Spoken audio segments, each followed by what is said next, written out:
Hello,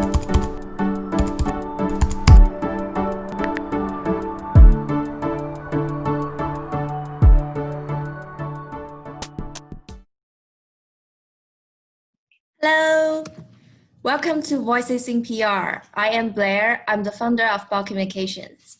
Today we have Natasha, founder and publicist of Natasha Dressler PR, to join us. Welcome, Natasha. Hi, thank you so much for having me today. It's a great question. It started when I was younger. I always loved to write, and I love to interview people nonchalantly. And I really wanted to go into broadcast journalism and be the next Barbara Walters.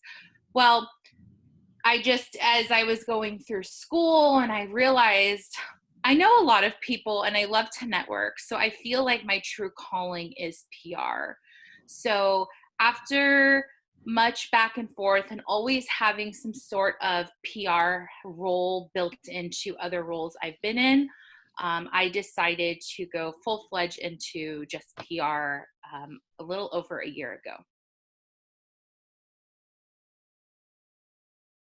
So I was actually laid off from an agency job that I was at. I was at a marketing agency, and I took that as my sign. I said, okay, now it's the time that I branch off into my own. If I fail, I fail. If I succeed, I succeed. So I took that time to really, it was about like 3 or 4 months of working on myself and my business plan. And then I officially launched Natasha Dressler PR in January of 2020. So this year.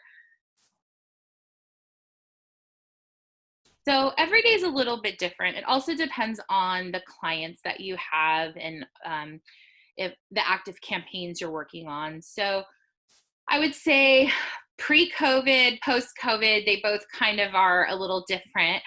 So usually when I wake up, I start to read the news for about 2 hours. And what I like to do is digest the news from different news sources. So I make sure that I'm not only reading left and right news, but I'm reading nonpartisan news and I'm seeing what the trends are. And I do that because I want my clients to be set up for success. So I feel like if you don't have a pulse on what's going on, I read lifestyle. So things that aren't necessarily, newsworthy along the politics lines or just, active news, things that are trending in lifestyle, cooking techniques and, different books that are popular and, what's Oprah's new favorite thing. And I usually jot down some notes, and then I start to tackle emails from there, look through text messages. I'm really big about setting boundaries. So I have dedicated office hours. And what I like to do is, even if I do work outside of my office hours for clients, I try not to let them know directly. I try to establish some boundaries so I can get some work done for them uninterrupted. Sometimes my day is packed with Zooms and calls, and some days it's downtime where I can do some R&D work and really kind of, look for some new pitch angles, start to reach out to new contributors, new editors that I don't know, and see if I have a story idea that they would like, and start to work on a relationship from there. And usually wind down my day, depends. Sometimes it's 5 o'clock. Sometimes it's usually around 6. Sometimes it's 2 in the morning. It just really depends on what kind of campaign I'm working on and who I'm working for at the time.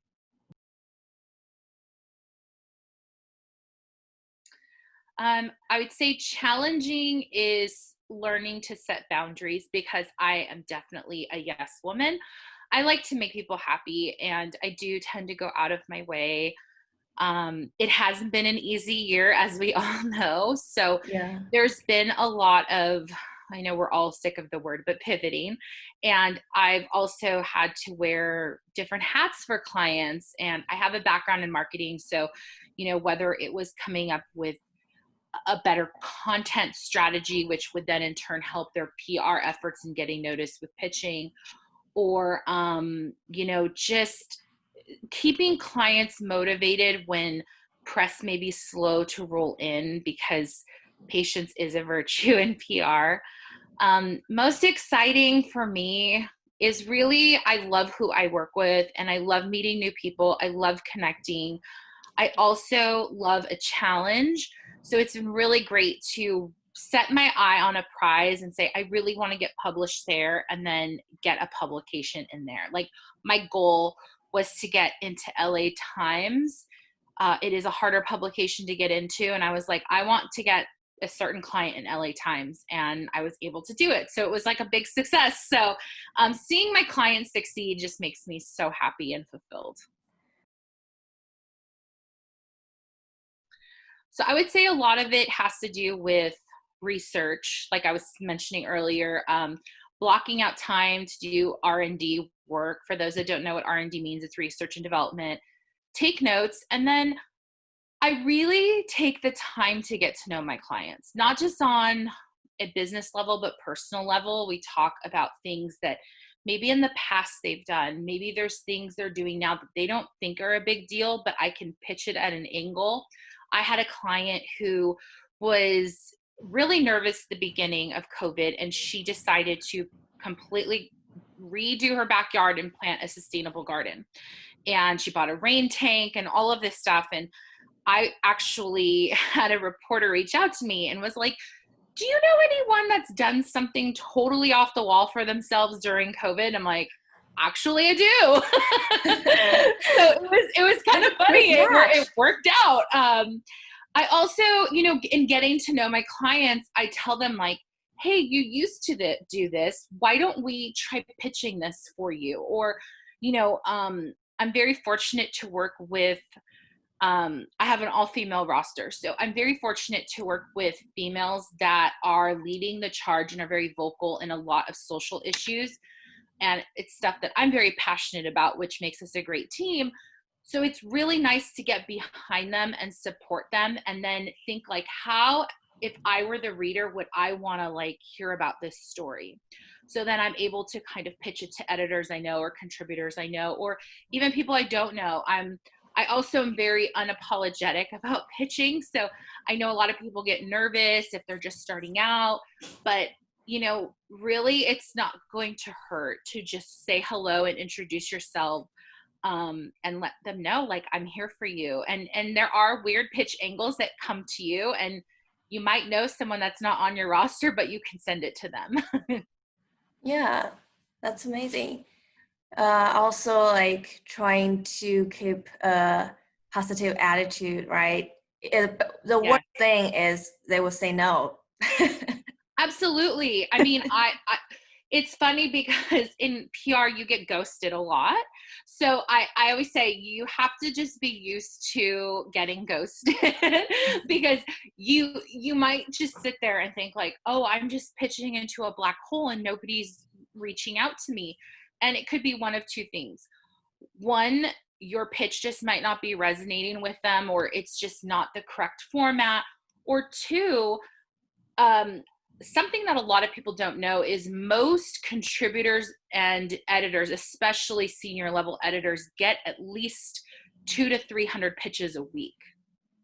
So sometimes people will file your pitch away, and if they have a down week or down time, they'll go through that email folder and say like, I wonder if I had any stories that I could write about this week that weren't assigned to me. So that's something kind of to keep in mind as you're working through your PR strategies. And, it's easy to get hard on yourself and feel like it's me, but sometimes you can't control the state of the media at all. Yeah.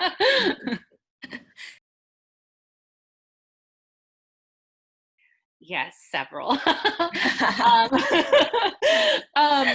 I think one of the most important things is PR is not sales. So while advertising directly links to sales and metrics, PR is meant to be brand awareness and building brand authority. So whether it's a person as a thought leader, or it is a brand and a product, a good, it is meant to give you authority. So if you need to get funding, if you need to do, want to be on CNN to interview, you need to have built a somewhat of a base of press so you look reputable. So I always tell my clients, PR media is earned, not deserved. So it's all about, let's establish relationships, let's establish authority, and then let's move from there. You start small to go big. And then the second thing, this just happened to me literally yesterday, so it was such perfect timing for this interview. I had a client, and they were very eager and anxious because they were investing their own money of their company into PR, and they were really wanting immediate press. And I let them know, like, look, I can try to do some short pitches, but press normally takes a month to 3 to 6 months sometimes to get picked up. So, unfortunately, because of COVID, they had to break their contract. Totally understandable. And yesterday I got an email 3.5 months later that an article I pitched got picked up for entrepreneur.com. Wow. So it's one of those things that I try to remind clients, look, we're at the mercy of the editors, the writers, the publishers. We can't be pushy because they'll just say, well, we're cutting your story. So it's great to kind of have that as an example to let them know, like, look, I submitted this back in August, early August, and it just now picked up. So that was kind of something that I wish I would have probably discussed with clients more, and it was a big learning lesson this last year. And then 3, boundaries. Boundaries are really important. I come from corporate America. I come from very, very, very fast-paced industries where you are always working. You're on 24/7. Work is your life, and owning your own business, work is still your life, but it's healthy to establish boundaries and take a few hours off midday if you need it to go do something. But, my clients are always able to reach me, but there are times where I've had clients abuse the boundaries and contact me very late at night, very early in the morning, and on weekends. And, just reminding them that, hey, I have set office hours, and hey, I'm here to serve you, but, I'm out of the office, or, let's reconnect. Here's my Calendly. Let's schedule time to chat. I try to be as flexible as possible, but, things come up. So, Yeah. It was interesting. So when COVID happened in March, it kind of hit California in March, and my clients were doing really well, and I really didn't have any issues. I would say until about August. I didn't have any clients directly related within the COVID specialty or medical specialty field, but my clients were still getting picked up. We were still getting a lot of media and press. I would say that it started affecting them financially in August. So a lot of my clients are struggling, worried about, money and business, and we just needed to regroup a little bit. And some clients needed to pause. It was totally fine. I understood because, I put myself in their shoes. It's definitely been a different time. As far as the media goes, there was a lot of really crazy things that happened. Like a lot of writers were furloughed. A lot of writers were redistributed. So if they were an entertainment writer, they were now writing about politics. A sports writer writing about politics. They weren't really happy with that, but they wanted to keep their jobs, so they just did it. So it made it very hard for me and my group of publicists that I know to get through sometimes. And so, it really tested your patience. It really tested your relationships. But, I feel like now I'm starting to see the light at the end of that initial tunnel. I know COVID is nowhere near over yet, but I feel like in a sense of like COVID plus the election, it was a very, very crazy time. And now we're kind of getting back to a little bit more normalcy, if you will. Like they're starting to pick up, they're picking up the holiday stories, they're picking up the feel good, the new year, new me. So things are getting back into motion. So feeling a bit better now.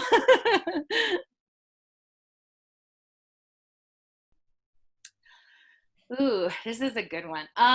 So I have a client that when the George Floyd protests started happening and Black Lives Matter movement started, she jumped on it and was like, we need to have a conversation. We need to set up a panel. It was just all this stuff. And I was like, all right, how can I help? Even if it's not PR, like what can I do? So we set up a panel of 5 Black women, and we had a very candid and open conversation about racism in America. And after that, it was just so rewarding because the feedback was so great. People wanted us to keep these conversations going and add different ethnicities to the groups. We had 3 different series of it. And then what I did is I took that and I used that to pitch stories that, my client went above and beyond before people started doing diversity training or diversity, panels. She jumped on it the first week. And that's actually how she ultimately got into LA Times. So the LA Times, so LA Times saw that and they thought that that was really remarkable. And it had even been months since then, but her 3rd series was coming up and they were like, let's get this published so we can get you people in for the 3rd series and promote this. So it was really cool for them to do a feature on her and talk about that. The cause was very near and dear to my heart. So it was a great one to really help formulate and then also help promote and then get that pitched into the media and get it picked up. Yeah, so a lot of my clients are thought leaders, small business. What we do is we look at when we publish a story on their social media or we share it on, I say social media as in Facebook and Instagram. I also publish it on or have them publish it on their LinkedIn. And then what we do is we look at the metrics and then we look at what type of clients they're getting questions from. What kind of interests are they getting? Are they getting additional business from it? Are they able to use this as leverage to close deals? And then specifically, I use that for bigger feature articles. So there's not necessarily any direct metrics in PR, but there's ways around it where you can see how many times it's been viewed, what type of, and then we, sit down and talk about, okay, what type of clients did you get from this? Hey, I wrote your press release. Who picked it up? Who published it? Full syndicate. Who else can we, look at to get this as sort of like a pitch angle to get you a featured article?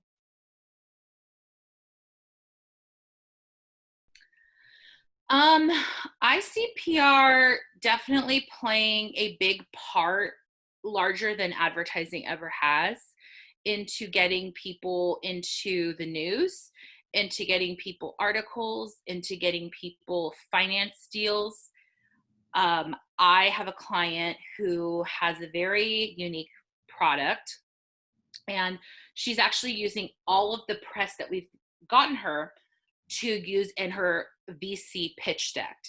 So I see that people are going to invest in it versus advertising dollars, because advertising dollars are very, very expensive, where you can pay someone to get you on podcasts, get you in a written article, get you in a published article, get you on, TV or a speaking panel to really set the tone that you are an authority or your brand is an authority in its space. That would be all for today's Voices in PR. Thank you so much, Natasha, for joining us and sharing your insight with us. It's very insightful. So Voices in PR is a platform where we discuss relevant issues regarding PR and social media. We get insight from influencers and PR leaders about useful and trending topics. If you like this program or would like to share your thoughts, please let us know. Thank you.